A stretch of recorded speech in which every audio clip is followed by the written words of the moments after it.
बिस्मिल्लाहिर्रहमानिर्रहीम। आज हम लेक्चर नंबर 10 में बच्चों हाज़िर हैं। तो लेक्चर नंबर 10 में मैंने आप लोगों को कहा था कि हम फ्रिक्शन के दो पार्ट करेंगे। एक लेक्चर नंबर 9 में हम डिस्कस करेंगे और एक हम लेक्चर नंबर 10 में डिस्कस करेंगे। ठीक है। तो फ्रिक्शन का जो पहला हिस्सा था वो सारा उसकी डेफिनेशन, उसका कंसेप्ट फ्रिक्शन का सारा हमने फ्रिक्शन के लेक्चर नंबर 9 में हमने डिस्कस कर लिया था। आज हमने फ्रिक्शन को प्रैक्टिकल लाइफ में देखना ज़्यादातर कि प्रैक्टिकल लाइफ में हम फ्रिक्शन को कहाँ कहाँ यूज़ करते हैं, क्या क्या होता है, ये सारा कुछ हम इधर आज डिस्कस करेंगे। तो फ्रिक्शन को प्रैक्टिकल लाइफ में डिस्कस करने से पहले हम दो तरह की चीज़ों को जान लेते हैं कि ब्रेकिंग क्या होता है और स्केटिंग क्या होता है। ब्रेकिंग और स्केटिंग में क्या फ़र्क है, ब्रेकिंग और स्केटिंग होता क्या है। तो ब्रेकिंग आप लोगों को पता है कि ब्रेकिंग क्या होता है। जब हम किसी गाड़ी पे जा रहे होते हैं तो रास्ते में अगर हम कोई चीज़ देखते हैं तो हम ब्रेक लगा रहे होते हैं। ठीक है। ब्रेक क्या होती है, ब्रेक असल में क्या होती है, वो टायर जो होते हैं, हम ब्रेक क्या लगाते हैं तो टायर और रोड, टायर क्या करते हैं रोड के ऊपर फिसलना शुरू कर देते हैं। इतना फिर मतलब ज़्यादा नहीं फिसलते कि यहाँ तक कि वो अंडर कंट्रोल और गाड़ी वो क्या हो जाए, स्टॉप हो जाए, गाड़ी रुक जाए। ठीक है। तो ये क्या होता है, हमारे पास ब्रेकिंग होता है। तो ब्रेकिंग का कोई मतलब इतना ज़्यादा समझाने की ज़रूरत तो नहीं। ब्रेकिंग का आगे पढ़ते हैं। डेफिनेशन क्या है, द फोर्स ऑफ फ्रिक्शन, इतनी फोर्स हो जो फ्रिक्शन पैदा करे between the tyres and road, road और टायर के दरमियान क्या पैदा करते, फ्रिक्शन पैदा करते हैं। ठीक है। तो इस दो चीज़ों के दरमियान, टायर्स एंड रोड्स के दरमियान एक फोर्स लगे जो क्या पैदा करना शुरू कर दे, फ्रिक्शन मस्ट बी इनफ, इतनी ज़्यादा हो, इतनी काफ़ी हो, दैट प्रिवेंट्स मतलब बचाओ, दैम फ्राम स्लिपिंग, कि इतना आप ब्रेक को नहीं दबा देंगे कि गाड़ी स्लिप करना शुरू कर दे। ठीक है। तो इस स्लिप के कंसेप्ट से पहले पहले जो आपने याद करना है वो है आपका ब्रेकिंग। ठीक है। ब्रेकिंग कि जहाँ तक कि गाड़ी स्लिप ना करे, यहाँ इतनी फ्रिक्शन आपने प्रोवाइड करनी है। आपने ब्रेक को इतना ज़्यादा नहीं दबा देना कि यहाँ इतनी हाई स्पीड पे ब्रेक नहीं लगा देनी कि गाड़ी स्लिप करना शुरू कर दे। या अगर रोड गीला है, अगर उसके ऊपर पानी या वेट है, गीला है, तो आपने इतनी ज़्यादा ब्रेक अप्लाई करनी है जितनी रोड और टायर में ब्रेक लग सके। ये ना हो कि गाड़ी स्लिप हो और किसी एक्सीडेंट का बायस बन जाए। तो ये ब्रेकिंग का कंसेप्ट है।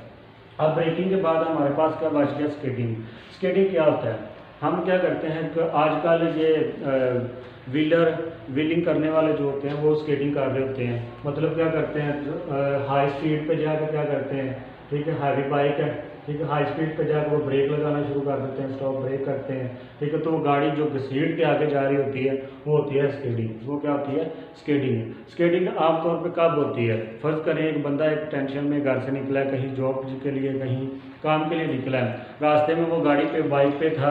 ठीक है। तो रास्ते में क्या हुआ, कोई यकदम उसको ना आगे कोई बच्चा आ गया तो उसने ब्रेक लगाई। तो वो दूर से जब वो ब्रेक लगाएगा तो वो अब गाड़ी तब उसके माइंड में नहीं था कि गाड़ी को मैंने रोकना है, लेकिन यकदम आगे बच्चा आया तो उसको गाड़ी रोकनी पड़ी। तो जब गाड़ी रोकने के लिए उसने ब्रेक लगाई तो ब्रेक क्या, वो ब्रेक अब फ्रिक्शन ज़्यादा पैदा होगी, ज़्यादा फ्रिक्शन की वजह से वो गाड़ी क्या हो जाएगी, या तो किसी एक्सीडेंट का बायस बन जाएगी या लम्हा परे वो घसीटना शुरू कर देगी। ठीक है। तो स्केटिंग, ये स्केटिंग से बचना है हमने। स्केटिंग होता क्या है, ये बढ़ते हैं। In order to reduce chance of skating, किसी भी चीज़ अगर आप चाहते हैं कि स्केटिंग के चांस कम हो, रिड्यूस हो जाएं, इट एडवाइजेबल, आपको नसीहत की जाती है, नॉट अप्लाई टू हार्ड। ठीक है। कोई इतनी हार्ड ब्रेक आपने अप्लाई नहीं करनी, that lock up their ruling motion, जो आपकी रूलिंग मोशन ही क्या कर दे, रोक दे। मतलब क्या है कि हम गाड़ी को अगर ब्रेक लगाते हैं तो जो हमारा पहिया है घूमने वाला वो आस्ता आस्ता घूमता घूमता क्या हो जाता है, स्टॉप हो जाता है, रुक जाता है। ठीक है, अपनी सरफेस पे। और अगर फर्ज करें अगर हमने सडनली ब्रेक लगा दी तो ये पहिया क्या हो जाएगा, जाम हो जाएगा, रोलिंग नहीं मिलेगी मोशन। तो रोलिंग नहीं मिलेगी तो वो स्केटिंग करना शुरू कर देगा। और स्केटिंग क्या होती है, खतरनाक चीज़ होती है। लेकिन तो वो कह रहे हैं कि in order to reduce the chance of skating, skating के चांस को कम करने के लिए इट एडवाइजेबल, जो आपको एडवाइस की जाती है, नॉट अप्लाई टू हार्ड, आपने इतनी हार्ड ब्रेक अप्लाई नहीं करनी कि आपको लॉक अप, मतलब कि आपका रोलिंग मोशन होना लॉक हो जाए, बंद हो जाए। स्पेशली एट हाई स्पीड पे ये स्केटिंग होती है स्पेशली। आमतौर पे स्लो स्पीड पे स्केटिंग नहीं होती। तो हाई स्पीड पे आपने ख्याल रखना है कि ब्रेक को इतना हार्डली प्रेस नहीं कर देना कि गाड़ी आगे घसीटना शुरू कर दे और किसी हादसे का बायस बने। तो इस स्केटिंग से बचना है। बच्चों, आपको ब्रेकिंग और स्केटिंग की समझ लगी होगी।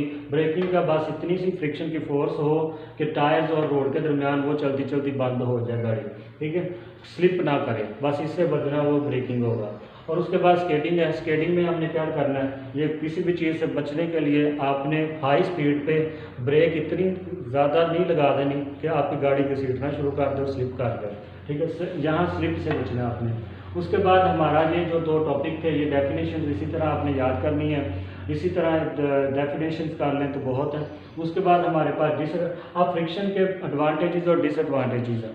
फ्रिक्शन के फ़ायदे भी होते हैं, फ्रिक्शन के नुकसान भी होते हैं। इस दुनिया में कोई भी चीज़ है वो किसी बगैर मकसद के लिए तो होती नहीं। जहाँ तो उसका फ़ायदा होता है, जहाँ उसका नुकसान होता है। तो फ्रिक्शन के जहाँ फ़ायदे हैं वहाँ नुकसान भी हैं। तो पहले हम क्या करते हैं, डिसएडवांटेजेस इसके कर लेते हैं। मैंने इधर क्या किया है कि उन टॉपिक्स में से मेन पॉइंट निकाल के लिख दिए हैं।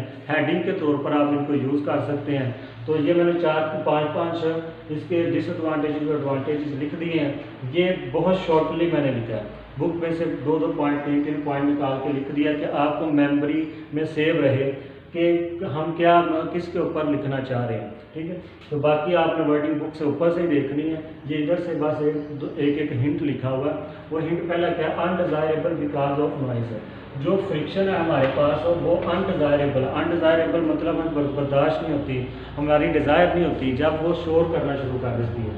तो बच्चों, सीधी सी बात है, अगर घर में कोई शोर हो रहा है तो उसका हम गुस्से में आ जाते हैं और उसको जाकर थप्पड़ लगाना शुरू कर देते हैं, ये क्या कर रहा है, वो साइकिल को घसीट रहे हैं या किसी चीज़ को घसीट रहा है। तो वो फ्रिक्शन अनडिज़ायरेबल हो जाती है हमारे लिए, बर्दाश्त करना हमारे बर्दाश्त नहीं हो सकती। तो ये हमारा पहला डिसएडवांटेजेस है कि हम नॉइस पोल्यूशन पैदा करती है कौन, फ्रिक्शन। अच्छा है। उसके बाद एनर्जी इज़ लॉस्ट। जब भी आप बोलते हैं, ठीक है, तो आपके लिए जो इधर फ्रिक्शन पैदा होती है, तो जब आप बोलते हैं तो आपकी एनर्जी लॉस होती है।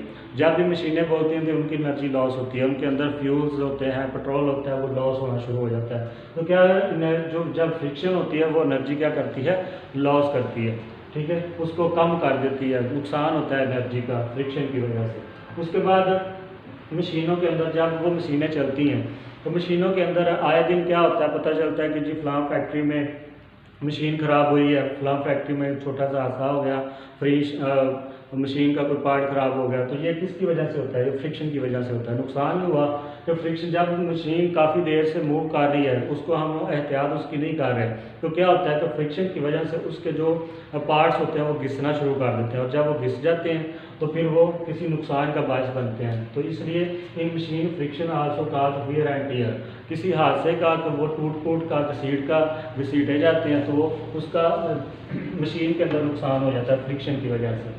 तो उसके बाद नेल्स, मतलब कि हमारे जो दीवार के ऊपर कील लगाए जाते हैं वो भी फ्रिक्शन की वजह से नस्ल किए जाते हैं। हम थोड़ी से एक कील तो उसके ऊपर लगा देते हैं, लेकिन बाद में क्या होता है, निकालना मुश्किल हो जाता है हमारे लिए। तो ये भी क्या है, एक फ़ायदा भी है और एक नुकसान भी समझ लें कि कील दीवार में से नहीं निकल सकते क्योंकि फ्रिक्शन उनको पकड़ कर लेती है। फ्रिक्शन वाल की जो फ्रिक्शन होती है अंदर की, वो उसको अपने अंदर ले लेती है, ठीक है। तो ये आपने याद रखना है कि जो लेयर्स होते हैं वो मेन फिक्स ऑन द वाल के ऊपर लगे रहते हैं जब तक वो फ्रिक्शन उनके अंदर होती है। तो ये भी हमारा एक छोटा सा नुकसान ही है। उसके बाद 5वां पॉइंट है। 5वें पॉइंट में क्या है, most of living bodies climb on a tree. फर्ज कर रहे हैं अगर आप किसी जंगल में गए हुए हैं, ठीक है, आपके पीछे कोई जानवर, कोई हाथी, कोई इस तरह की शेर, कोई चीज़ लग गई है, तो आप आगे जा रहे हैं, आपको कोई एक दरख्त नजर आया, ट्री नजर आया, तो उसके ऊपर चढ़ जाते हैं। तो आपको डर है कि ये भी ना ऊपर चढ़ जाए, तो क्योंकि लिविंग थिंग्स हैं, बॉडीज़ हैं, तो ये दरख्तों के ऊपर चढ़ जाएंगी, तो चढ़ चुके होंगे वो नुकसान पहुँचाएंगी। एक तो इस तरह के सेंस से समझ लें, दूसरा ये सेंस से समझ लें कि बच्चे क्या करते ज़्यादातर दरख्तों पर चढ़ जाते हैं तो वो उनको कोई चोट वगैरह लग जाती है, तो ये भी क्या है, फ्रिक्शन का एक नुकसान ही है। तो फ्रिक्शन के हमने ये सारे नुकसान पढ़ लिए। 5 नुकसान है कि वो नॉइज़ पैदा करती है, नॉइज़ पोल्यूशन है, एनर्जी लॉस करती है, मशीन के अंदर वो औजारों को ख़राब कर देती है, और जो कील होता है वो दीवार के अंदर ही रहता है। और उसके बाद 5वां क्या है कि लिविंग बॉडीज जो जिंदा हैं, जानदार हैं, हम इंसान हैं, जानवर हैं, जिसमें जितनी भी जिसमें जान हो, जानदार चीज़ होती है, लिविंग बॉडीज़, वो दरख्तों के ऊपर चढ़ जाती हैं। तो ये भी क्या है, एक नुकसान ही है। उसके बाद एडवांटेजेस हैं, जहाँ नुकसानात है वहाँ हमारे फ़ायदे भी हैं। तो हम क्या करते हैं, किसी ज़मीन के ऊपर जब भागते हैं या चलते हैं तो वो फ्रिक्शन की वजह से ही चलते हैं, फ्रिक्शन की ही मरोने मन्नत है। उसके बाद फ्रिक्शन कहता वही कहना ट्राइट है। हम ये बोर्ड और ये वाइट बोर्ड और ये मार्कर के दरमियान हम इसलिए लिख रहे हैं कि ये इन दोनों के दरमियान फ्रिक्शन है। अगर फ्रिक्शन ना होती ये लिखा ना जाता, इतना सारा हम ना लिखते, ठीक है। तो हमें फ्रिक्शन की ज़रूरत होती है, किस लिए, राइटर करने के लिए, लिखने के लिए। उसके बाद एथलीट्स कौन से होते हैं, खेलने वाले, ठीक है। वो क्या करते हैं, वो कहते हैं कि एक स्पेशल किस्म के दौड़ने वाले जो एथलीट्स होते हैं, रेस लगाने वाले, वो क्या, उनके पास स्पेशल किस्म के शूज़ होते हैं। वो शूज़ को अगर नीचे से देखा जाए तो वो उनके नीचे पिट्स बने होते हैं, पम्प्स बने होते हैं। तो जब हम भागते हैं तो वो ज़मीन को अपनी ग्रिप करना शुरू, ग्रिपिंग फोर्स बहुत ज़्यादा उसमें होती है। तो उनकी वजह से वो क्या करते हैं, वो ज़्यादा तेज़ी से भाग सकते हैं, किसी भी हादसे से बच सकते हैं। तो ये स्पेशल किस्म के शूज़ बनाए जाते हैं फ्रिक्शन को जहन में रख के। तो फ्रिक्शन की वजह से उन एथलीट्स को फ़ायदा मिलता है। उसके बाद ब्रेक, जो ज़मीन पे ब्रेक लगाते हैं वो फ्रिक्शन की ही वजह से लगाते हैं। अभी हमने ब्रेकिंग और स्केटिंग का जो कंसेप्ट पढ़ा था उसमें यही तो हमने डिस्कस किया था कि फ्रिक्शन क्या होती है। तो ये अब समझाने की इतनी ज़्यादा ज़रूरत नहीं कि ब्रेक लगाने के लिए भी क्या ज़रूरत होती है, फ्रिक्शन की ज़रूरत होती है। उसके बाद एक फ्रिक्शन हमारे पास एयर फ्रिक्शन होती है, जो ज़मीन से ऊपर हवा के अंदर महसूस होती है।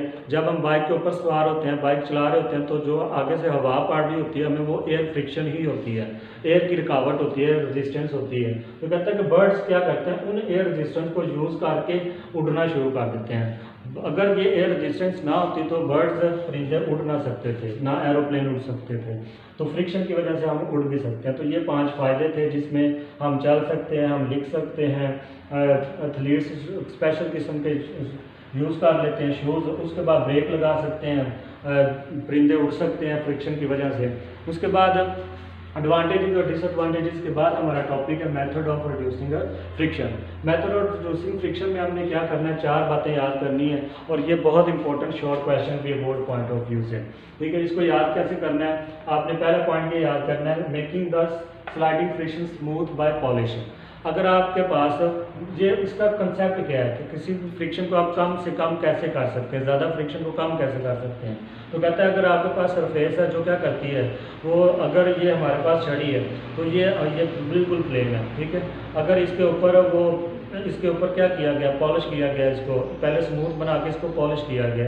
तो अब क्या किया, जब ये पहले था तो ये इसको हाथ लगाया, शायद ये इधर नुकसान कर देती या किसी को मतलब लग जाती, तो फिर क्या होता है कि नुकसान पैदा होता है। तो फिर हम क्या करते हैं, किसी भी सरफेस को स्मूथ बनाने के लिए क्या कर देते हैं, उसको पॉलिश करना शुरू कर देते हैं। तो आमतौर पे हम दरवाज़ों को, घर के खिड़कियों को हम पॉलिश कर रहे होते हैं, सिर्फ फ्रिक्शन से बचाने के लिए। उसके बाद हमारे पास कहता है कि आप जो भी यूज़ करते हैं, अगर हम गाड़ियाँ यूज़ करते हैं तो गाड़ियों की भी आगे से ये शेप होती है, जहाज़ यूज़ करते हैं जहाज़ों की भी आगे से ये शेप होती है, गाड़ियाँ जितनी भी हैं वो उनके आगे शेप बनाई जाती है। तो क्या कहता है कि किसी अब एयर रेजिस्टेंस को कम करने के लिए, अब अगर एक ट्रक है और एक कार है, ठीक है, वो ज़्यादा तेज़ी से रात कौन मूव करेगा, कार मूव करेगी। कार क्यों मूव करेगी, क्योंकि उनकी स्ट्रीमलाइन शेप बनाई जाती है, फिश शेप, स्ट्रीमलाइन शेप कहते हैं फिश शेप को। फिश शेप क्या होती है, आगे से एक मछली की शक्ल बनाई जाती है, जिससे क्या होती है, फ्रिक्शन कम हो जाती है। अगर आप एक डब्बे को मूव करवाएं और एक छड़ी को मूव करवाएं तो आप देखेंगे कि छड़ी ज़्यादा अच्छे तरीके से मूव करेगी, क्योंकि इसकी आगे से कौन सी शेप बनी होती है, स्ट्रीमलाइन शेप बनी होती है, ठीक है। उसके बाद हमने क्या करना है, किसी भी अगर हम देखें गाड़ियों के अंदर जो टायर है वो घसना शुरू हो जाते हैं, हम उनको क्या लगाते हैं, तेल लगाते हैं, या कभी पंखे बंद हो जाते हैं चलते चलते, हम उनको तेल लगाते हैं, ग्रीस लगाते हैं। तो लुब्रिकेंट द सरफेस मतलब कि ग्रीस लगा के, ऑयल लगा के, या कोई इस तरह की चीज़ यूज़ करके आप क्या कर सकते हैं, फ्रिक्शन को कम कर सकते हैं। उसके बाद हमारे पास है use ball bearing and roller bearing. मैंने आपको एक एग्जांपल दी थी पिछले लेक्चर में। अगर आपके पास वॉशिंग मशीन है घर में, अगर आप उसके नीचे से टायर निकाल दें ठीक है, और उसको फिर मूव करवाएं। एक तो ज़्यादा फोर्स लगेगी, ऊपर से नॉइज़ पैदा होगी, नॉइज़ पोल्यूशन पैदा होगी, और वो हमारे लिए अनडिज़ायरेबल होगी। ठीक है, तो हम क्या करते हैं, उसके नीचे वो टायर लगा देते हैं। हमने ज़्यादा फ्रिक्शन को टायर लगा के कम फ्रिक्शन बना दी। ठीक है, तो ये भी एक फ्रिक्शन को कम करने का तरीका है। ये 4 फ्रिक्शन के कम करने के तरीके ये भी याद करने हैं। उसके बाद 5 एडवांटेजेस और 5 डिसएडवांटेजेस एंड ब्रेकिंग और स्केटिंग का कंसेप्ट है। फ्रिक्शन का आज जो टॉपिक है वो कंप्लीट हो गया। फ्रिक्शन को ज़्यादातर आप देखेंगे फ्रिक्शन का टॉपिक और सिर्फ डेफिनेशन बच्चे याद करते हैं, पढ़ाने वाला भी सिर्फ फ्रिक्शन का डेफिनेशन का। तो हमने इनको 2 लेक्चर में डिवाइड करके बहुत अच्छे तरीके से क्लियर किया फ्रिक्शन का टॉपिक, और अब बहुत अच्छे तरीके से हमने इसको मैनेज किया। आइंदा के लिए आप इजाज़त दें, अगले लेक्चर के लिए खुदा हाफिज़।